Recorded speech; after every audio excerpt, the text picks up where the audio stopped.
बिस्मिल्लाहिर्रहमानिर्रहीम। अस्सलाम वालेकुम ख़वातीन और हज़रात। प्रोग्राम ऑन रिकॉर्ड के साथ जवाद शमसी आपकी खिदमत में हाजिर।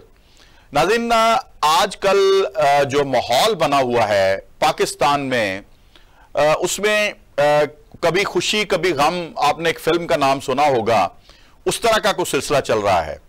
कभी हमें खबर आती है कि जी हमारी डायरेक्शन दुरुस्त हो गई है और हम ट्रैक पे चढ़ गए हैं।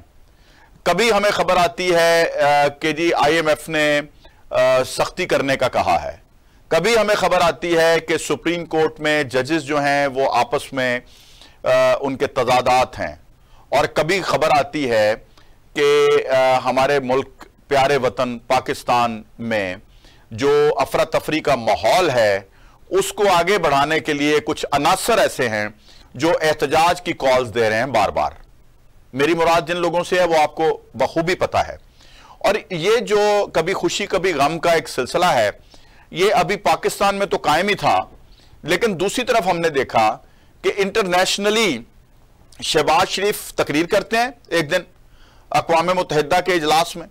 वहां वो उनको वार्न करते हैं, गजा में जुल्म बर्बरियत बंद करने का कहते हैं। कश्मीर के हवाले से बड़ी कॉन्फिडेंस के साथ वो उनका जो 35A है उस कानून को खत्म करने की बात करते हैं। अगले ही दिन जो है वो हसन नसरुल्लाह की शहादत होती है, लबनान पे जो है बमबारी होती है और इसराइल जो है वो अपना रंग दिखाता है। और ये अभी हम गम में थे तो दूसरी तरफ एक खुशी की खबर आई जो कि हमने देखा, रात को जश्न का समा था लबनान में भी, गजा में भी। गमजदा बच्चे जिनके पेरेंट्स शहीद हो चुके थे, गमजदा माएँ जिनके बच्चे शहीद हो चुके थे, जब ईरान ने इसराइल पे मिसाइल दागे तो वो सड़कों पे आ गए और उनके दिल को थोड़ी ठंडक पड़ी। चेजे कि अभी तक ये बताया जा रहा है कि इस कदर नुकसान जो है वो नहीं पहुंचाया जा सका इसराइल को, लेकिन जितनी भी ताकत है, जितनी भी वसअत है, जिस तरह रिटेलिएट किया जा सकता था इतनी दूर से, वो इन्होंने किया। अब आगे इस लड़ाई का अंजाम क्या होता है ये आने वाला वक्त बताएगा, क्योंकि इसराइल तो धमकी पे धमकी लगा रहा है और वो कह रहा है कि हम रिटेलिएट करेंगे, हम हमला करेंगे। तो इसका हम इंतजार करते हैं। अफसोसनाक बात यह है कि जब जुल्म और बर्बरियत की दास्तानें लिख रहा था इसराइल, तो उस वक्त अमेरिका खामोशी से वो मनाजर देख रहा था। बच्चों की प्यास, भूख, अफलास, यतीमी, बेवतनी और अपने ही वतन में उनके साथ जो जुल्म था वो अमेरिका और जो बरतानिया है वो देख रहे थे। लेकिन जो ही मिसाइल दागे हैं ईरान ने, हालांकि इतना बड़ा नुकसान नहीं हुआ, तो अमेरिका की और बरतानिया की चीखें निकल गई हैं। तो मैं आज इन मौजूआत पे बात करूंगा।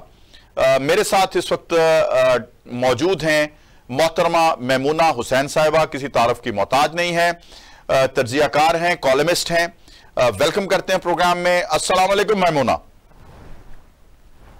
वालेकुम अस्सलाम जी, बहुत शुक्रिया शमसी साहब, बहुत अहम मौजू के लिए आज आपने मुझे वक्त दिया। जी मैमूना, हम आगाज करते हैं प्रोग्राम का पाकिस्तान से। आप देखें कि इस वक्त 63A का जो मामला है उसकी अदालत में नजरसानी अपील जो है वो सुनी जा रही है और वहां पे जो हो रहा है, कल तो बिलावल साहब ने एक स्पीच में कह ही दिया कि अब हमारे जजेस जो हैं उनमें जो कुछ भी हो रहा है आपस में उसका जिम्मेदार मैं नहीं हूं। यानी उन्होंने एक अंदिया दे दिया कि अदालत में और जजेस के दरमियान, खुसूसन सुप्रीम कोर्ट में तनाज़ा चल रहा है। तो मुझे बताएं इन मामलात का अंजाम क्या होने जा रहा है और आने वाले वक्त में क्या तरमीम जो लेके आ रहे हैं, बिलावल साहब बड़ी कोशिश कर रहे हैं, टाइम कम है, मुकाबला सख्त है, तो वो क्या कामयाब हो पाएंगे? देखिए शम्स साहब, ये तो आपने देखा होगा कि माजी में भी तमाम जमहूरी अदवार का अगर हम बगौर जायजा लेते हैं और उसके ऊपर अगर बात करते हैं, अगर मौजूदा सिचुएशन के ऊपर भी डिस्कस करते हैं, तो हमेशा से मौजूआत जो है वो उलझे हुए ही हमें दिखाई देते हैं। उसकी रीजन ये है कि तमाम पॉलिटिकल पार्टी कहती तो ये है कि हम इदारों का एहतराम करते हैं, हम बहुत ज्यादा उनको ओबे करते हैं, बट होता कुछ यूं है कि जब भी किसी पॉलिटिकल पार्टी के अगेंस्ट को फैसला आता है तो प्रॉब्लम्स जो है वो क्रिएट होना शुरू हो जाती है, इदारों के लिए भी मुश्किलात खड़ी हो जाती हैं और प्लस तरामीम की भी बात होती है और बहुत सारे मौजूआत को एक यकमुश्त जो है वो खोल के बैठा जाता है।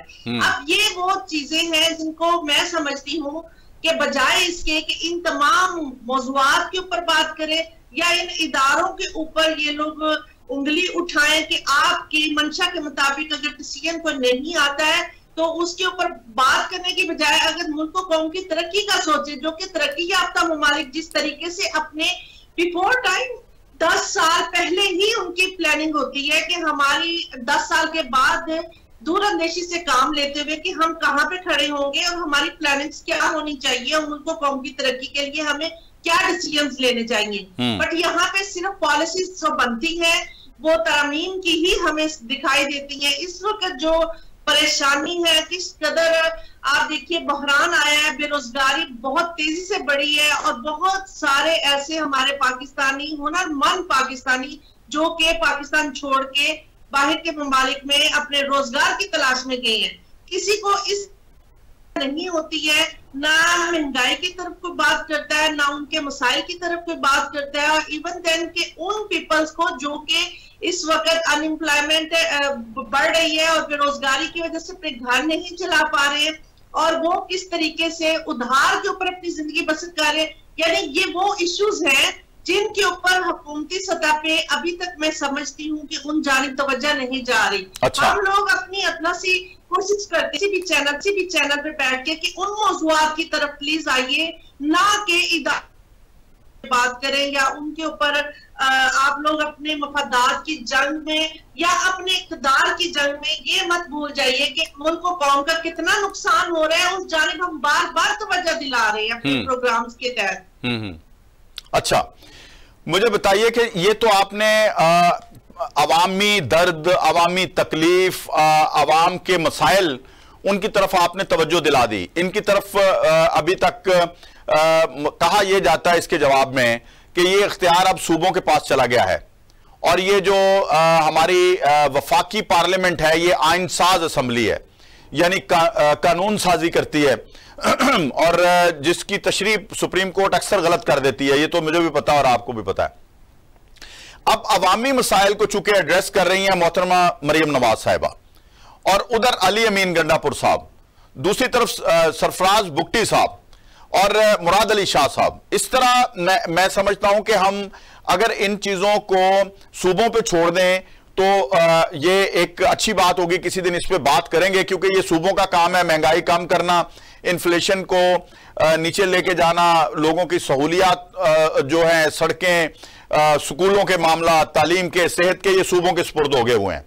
अब वफाक के जो मामलात हैं, आइनसाज असम्बली के जो मामलात हैं और सुप्रीम कोर्ट का जो मामला है, मैंने उस पर आपके क्वेश्चन पुट किया है, जरा उस पर जरा मुझे बताइए कि आगे होने क्या जा रहा है। देखिए, वफाक को भी अगर सूबों को खुद मुख्तारी दी गई है तो सूबों का काम है कि वो जो इश्यूज हैं प्रोविंशियल लेवल के वो वफाक में रखे और वफाक का काम है कि उनको ओबे करवाए और जहां पे झोल है, वो जो प्रॉब्लम्स दिखाई दे रही है, जो कि रुकावटें ऐसी आ रही हैं कि नहीं हो पा रही, तो उनको खत्म करना चाहिए। वफाक सूबों पे डाल देता है, सूबे वफाक पे डाल देते हैं। ये खुद मुख्तारी देने का मकसद ये नहीं है। खुद मुख्तारी देने का मकसद ये है कि आप लोग अपना आसानी के साथ अवामी काम कर सके और प्रोविंशियल लेवल पे जो अच्छा थोड़ा हम इसको चलें, इसको कर ही लेते हैं बात। मुझे बताइए, आपने कभी मुराद अली शाह साहब का कोई गिला सुना है शहबाज शरीफ के ऊपर? आपने कभी सरफराज बुगटी का कोई गिला सुना है शहबाज शरीफ के ऊपर? कभी मरियम नवाज का आपने गिला सुना है वफाक के ऊपर? अच्छा, वो अपने अपने सूबे में काम कर रहे हैं। हम कभी अली अमीन गंडापुर का भी गिला नहीं सुना शहबाज शरीफ के ऊपर काम के हवाले से। बस वो कहता है मैनू एहतजाज करन दो, वो कहता मैनू जनाब बनी गाला दे अंदर भेजो ताकि मैं अपने लीडर को बाहर ले आवा।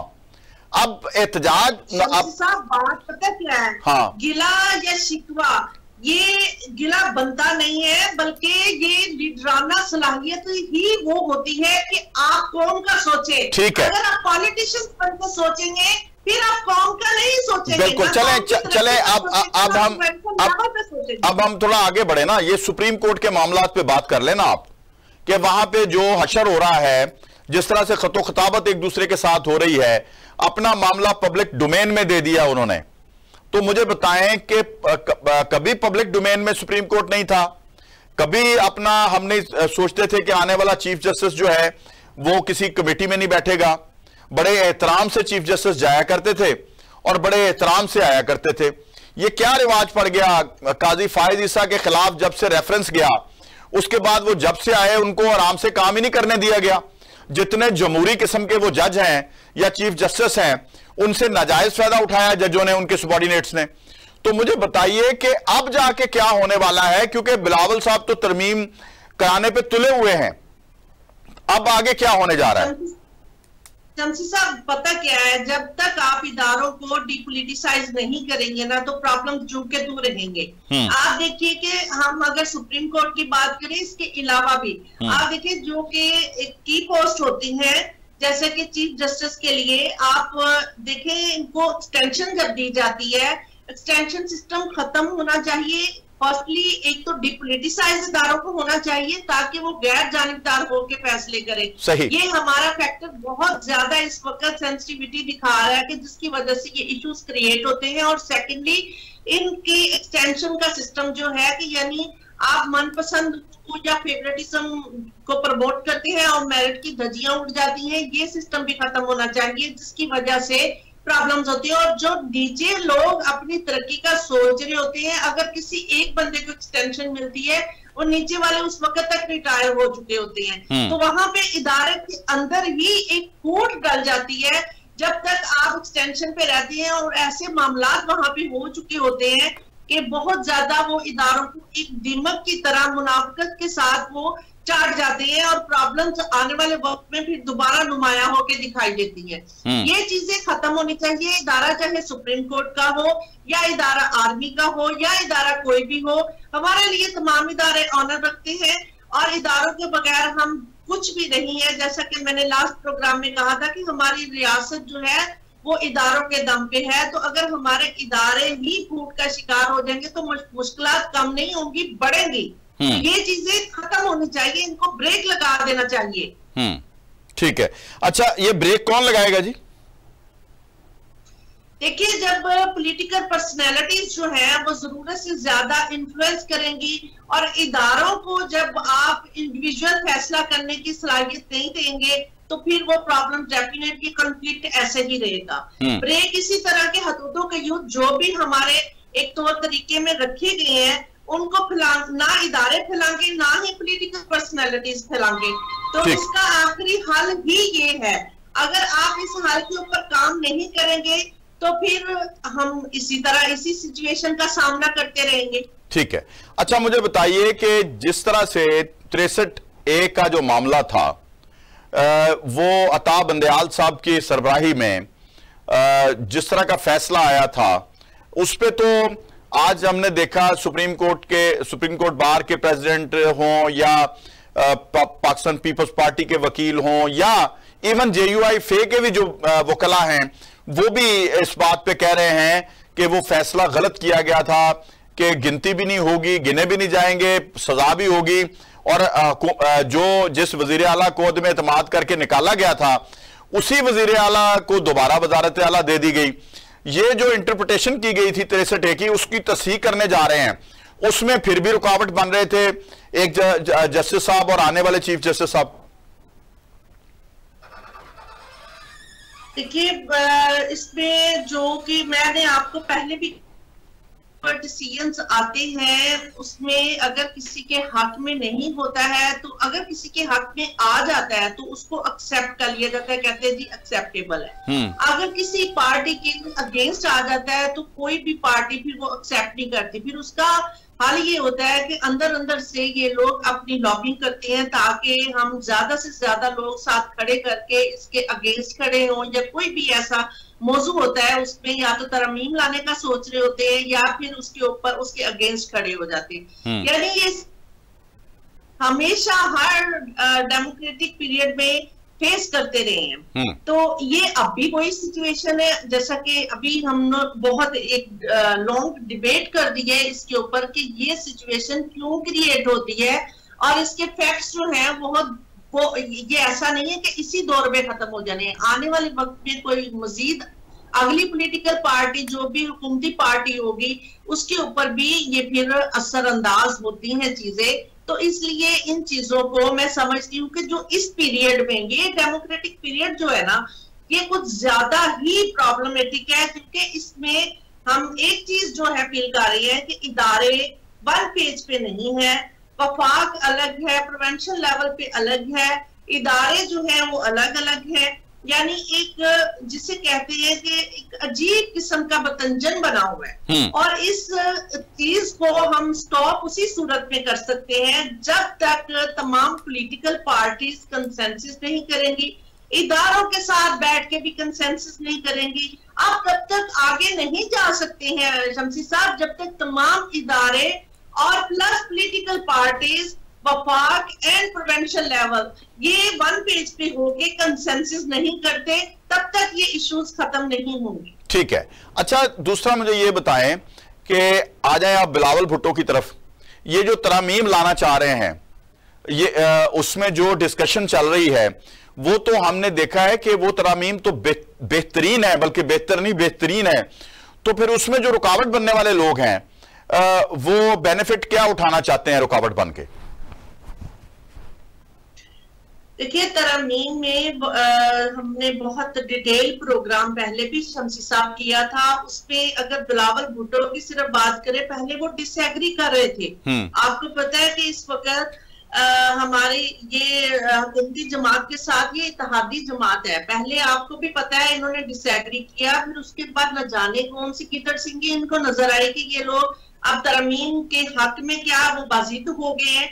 यानी इसमें इन फ्यूचर डेफिनेट मैं यही कहूंगी कि ये लीडर नहीं है, ये पॉलिटिशियंस हैं जो कि अपनी मफादात की आड़ में रहते हुए तमाम डिसीजंस करते हैं। अगर अब भी देखें कि बिलावल की ये जो जिद है, मैं समझती हूँ कि बिलावल भुट्टो अभी उस लेवल पे नहीं है उन पॉलिटिकल चीजों को। ठीक है, हाउ नो, अब बहुत जल्दी उन्होंने ग्रूम किया है खुद को, मगर उस तरीके से अगर इनको मेच्योर पॉलिटिशियंस में लिया जाए तो अभी वो चीज इनमें दिखाई नहीं दे रही है। तो बट आई डोंट। अच्छा, वैसे मेमुना साहिबा, इसको आप इस तरह से अगर लें, एक 70 साल का 72 साल का बंदा जो इस वक्त अडयाला जेल में बैठा हुआ है, वो अपने आप को पॉलिटिशियन कहता है, उससे तो ये बिलावल बहुत सेंसिबल पॉलिटिशियन नजर आ रहा है, जिस तरह से वो लोगों के पास चल के जा रहा है। क्योंकि जो पॉलिटिशियन होता है, सियासत का पहला असूल होता है कि उसके अंदर अना नहीं होनी चाहिए। यानी वो खुद चल के जा रहा है, वो कला बार में चल के जा रहा है, वो कह रहा है कि काफ लीग के पास चल के जा रहा है, मौलाना फजल रहमान के पास चल के जा रहा है, इसी तरह शहबाज शरीफ है या उनकी जमात है। पॉलिटिक्स का पहला असूल ये है कि बातचीत चलती रहनी चाहिए, रास्ते निकालने चाहिए।